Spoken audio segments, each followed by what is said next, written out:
Looking quite original, the Singer. Now, part of the Roots group, there was Singer, there was Humber, there was Hillman. Tell us a bit about this. It's 1963, it's done 17,000 miles since new, 2 owners, it belonged to my granddad. It was his first ever car. So, are you going to leave it as it is? Yeah, I'm going to leave it totally original and keep it the way it is. I mean, that's one of the things, isn't it, that, you know, in preservation, do you keep it as it is, original, or do you get it stripped down, repainted? It's a decision, isn't it?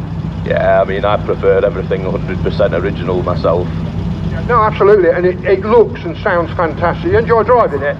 Excellent, excellent. The Singer Gazelle. Don't have cars like, oh, here we go. Nice Cumberland registration on there. Flying the flag.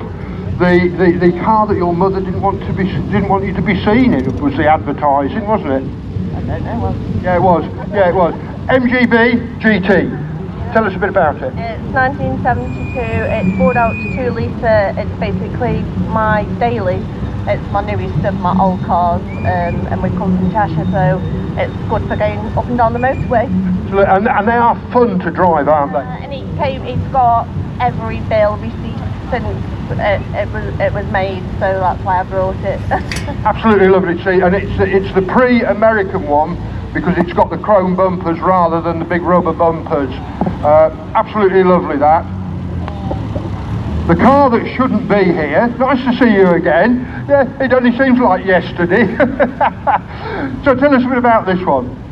She's a Morris 8, Series E, 1948. We've had it for about 2 years, and I love driving her. She's lovely. Yeah. And it was going to be?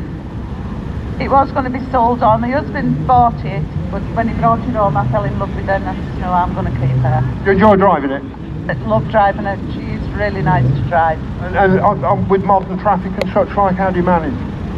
I just let them over. Era of motoring, they were the first sort of what we call now SUVs. Everybody, it took them a while, but people started to imitate after that. But I emphasise imitate. Yeah, I'm a Range Rover owner as well, and we were having a natter last night. So originally coil springs rather than leaf springs, 4-wheel drive, still got live axles back and front, but phenomenal off-road. Absolutely brilliant off-road. This one's a 200 TDI, but they're a V8, V8 3.5 litre, which the one in front of me is, which is my son, obviously, and they were just a comfortable workhorse. We have a later one that we use as a workhorse today, but we have our Land Rover. We don't have a wine cellar. We have a Land Rover stable. Nothing wrong with that. Nothing wrong with that. And the 2-door Classic is really desirable, isn't it? Yeah, they are. This is a late one. It's not one of the early ones. It's a Spanish import. A couple of years ago, it was advertised on Facebook. I jumped on a plane and went out to northwest Spain. Drove it home the same day. But it's virtually as it stands. I've only done a couple of little bits to it, but this is how it met me at the airport. Yeah. Fantastic. Did you like? Yeah, I can tell that. Big spot. I mean, they are a stunning vehicle, aren't they? When even the more modern one. So a little bit more modern. That's the 2-door. This is the 4-door. Tell us a bit about this one. So this is a 1989, it's a 3.5 litre petrol V8, the old Rover V8. It's an automatic, and it was one of the early EFI V8s before they moved on to the later systems. It's 2 owners. It was bought, and I think unfortunately when the gentleman died, the widow couldn't face selling it, and that's when we came across it, and it had been stored up for a few years. Did a little bit of recommissioning work, but virtually as it was. Stunning. And the V8 engine, Rover were looking for a small lightweight V8 engine. They went to America, they couldn't really find one, and they tripped over it. It was a Buick engine originally, wasn't it? They tripped over one in a boatyard of all places. and bought it back, and then Rover, the Yanks couldn't make anything of it, could they? It was a terrible engine, but Rover bought it back, engineered it, put it in all the big Rovers, and just absolutely ideal for the Range Rover. Yeah, that's right, and what a fantastic engine they are. I mean, I've had modern Range Rovers before, but I've reverted back to driving one of these every day. I've got a 200 TDI similar to my father's there, but a 4-door, which I use every day because it's a little bit more economical, but when you're going for a Sunday afternoon out, there's nothing like hearing the V8 sing. And it does have that burble, doesn't it? Absolutely stunning engine. Again, we've gone to the 4-door there, but still the coil springs all around, with the Bogue self-levelling strut at the back, which is a hydraulic type of strut. So when you put a weight on the back, it pumps up and keeps the vehicle level. Later ones, like my L322, has actually got air suspension. Another MG, this time with a V8 engine in it. The same V8 engine is powering a 2.5-ton Range Rover. So we put the V8 in the MGB, and these can go quite nicely, can't they? Sure it does. Yeah, super. Super fast, and they're quintessential British sports car, aren't they? It's the car they should have carried on making, but couldn't afford to. Yeah, all factory original. The only thing I've done to it painted. Fantastic, and they were fitted originally with the V8, weren't they? You could buy them. So the MGB GT V8. My mum had a white one, made at the wrong time, and this one, you notice we've now got the rubber bumpers back and front, and that was for the American market. Ralph Nader got involved with all the safety stuff, so ended up putting the rubber bumpers, and we actually have an MGB Roadster in the family that was the first one out of the MG factory. Left-hand drive, different coloured seats in it, 3 windscreen wipers and the rubber bumpers, and it was MG's own. Yep, BUD 182V. I can remember that, I can't remember what I did yesterday. Fantastic. Oh, back down to Dagenham now.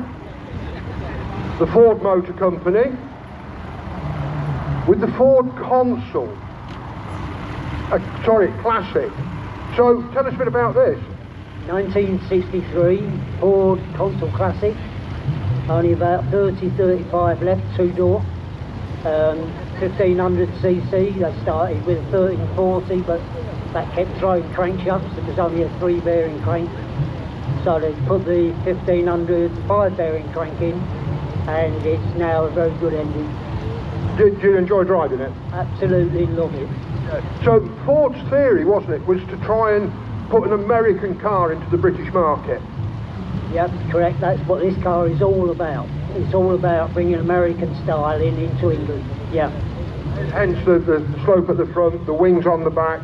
That's what it's all about. Twin headlamps, wings on the back.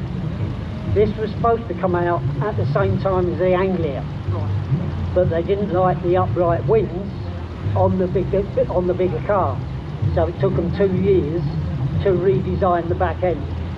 Fantastic, what a beautiful car, and again, really unusual to see because they rock for England, don't they? And by the way, it's a Halewood car. Oh, Halewood, sorry, not Dagenham.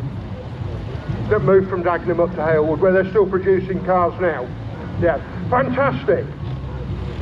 Going right back in the scale of things now, the little Austin 7. Beautiful little car, sir. Tell us about it. 1925 Austin 7.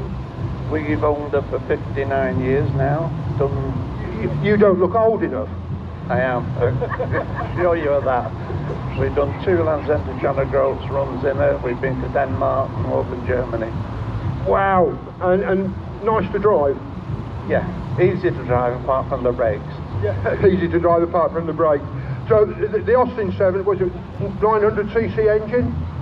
A 900cc, 747cc engine, the baby Austin, drop head coupe on that. Absolutely superb, love it to bits.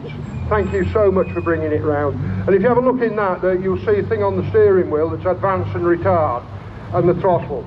So that's very technical stuff, that. So fantastic, that's lovely. Another fantastic car, a Standard, 1935. Tell us a bit about it, sir. It's, as you just said, a 1935 Standard. We're not sure if it's a big 9 or a normal 9 at all. But the no clues, it says a 9 on the logbook though. but I can't find another car that's the same. So we're still looking. Still looking. And the dog enjoying the ride round? Sorry? I think so. You think so? Wonderful. Not saying so much. Lovely. Is it nice to drive on the road? Yeah, perfect. Ah, what can I say? The Rolls Royce, sir. Beautiful, beautiful car. Tell us a little bit about it.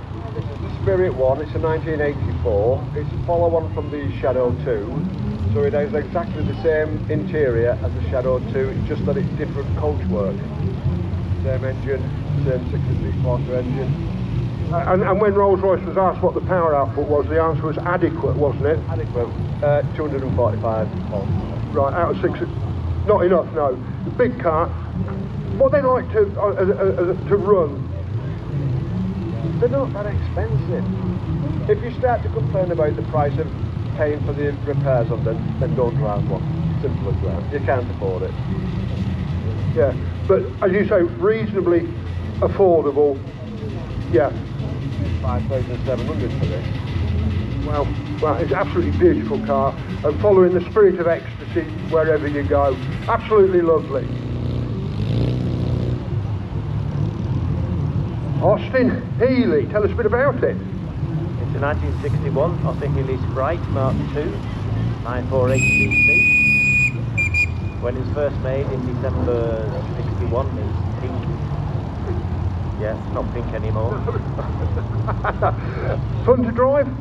Fantastic. In fact, the three of us, two behind me, did 2,000 miles around Germany, France and Belgium in June. And fantastic weather, lovely to drive. Fantastic. Nice to see them being used, because you've got to use them, haven't you? Because they're no good sitting in a garage. They've got to be out on the road and used. Absolutely fantastic, that. Following that is the Frog Eye. Called the Frog Eye Sprite for obvious reasons. Tell us a bit about the Frog Eye, sir. 1959. It's got 1098 engine in it, 5-speed gearbox, and like Les just said, it goes all over the place. And you had a good run over the continent? We did, yeah. The 1,800 mile we did 2 years ago. We went to Croatia for a month. 2,800 miles with the guy behind me. Fantastic. Running like a sewing machine. Absolutely lovely. Wire wheels, knock off wheels, so to change the wheel you get a hammer, you tap them and the wheels fall off. Another one, tell us a bit about this one, sir. Mark III Sprite, the 1098cc. The reason I've got my hood up is because the hood to take down and put up is a pig. Yeah, I had an MG midget very similar, and you didn't want to be doing it too often. Well, it was nearly raining when we came out, so I thought I'd put it on. You might still be raining yet, so let's hope so. Well, what can I say, ladies and gentlemen? Fantastic. They've all disappeared. Listen to that as it goes round. Fantastic. So, 11:30 coming up, and hopefully we are going to have our fire engine demonstration.